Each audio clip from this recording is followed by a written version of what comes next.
రైతులు ఏమన్నా కానీ రాజకీయాలే ముఖ్యమన్నట్టు ఈ ప్రభుత్వం పనిచేస్తుంది. నా రైతుల గురించి ఆలోచన లేదు, నా మహిళల గురించి ఆలోచన లేదు, నా చదువుకున్న యువకుల గురించి ఆలోచన లేదు, కానీ గురుకులాల్లో చదువుతున్న పిల్లలు చచ్చిపోతుంటే ఆలోచన లేదు, దేని మీద లేదు. పిట్టల్లాగా రాలిపోతున్న గురుకులాల పిల్లలు ఎవరుంటారు అక్కడ?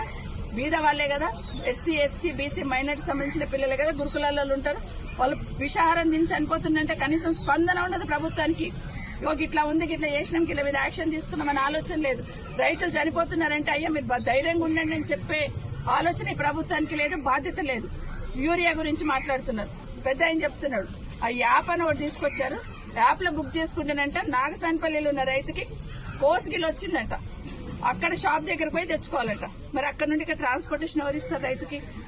ఇవన్నీ ఆలోచన లేని పనులు, ఏదో ఒకటి చేయాలని ఆలోచన. మరి కేసీఆర్ ఉన్నప్పుడు ఎందుకు యూరియా సమస్య, రైతులకి ఎరువుల సమస్య రాలేదు? అంటే చిత్తశుద్ధి ఉన్న నాయకుడు ఉన్నాడు కాబట్టి రైతులకి వర్షం పడక ముందే ఒక 2 నెలల ముందే ప్రణాళిక చేసుకున్నాడు కేసీఆర్ గారు. వర్షం పడుతుంది, ఇంక ఇత్తనాలు వేస్తుంటారు, ఎరువు ముందే రెడీ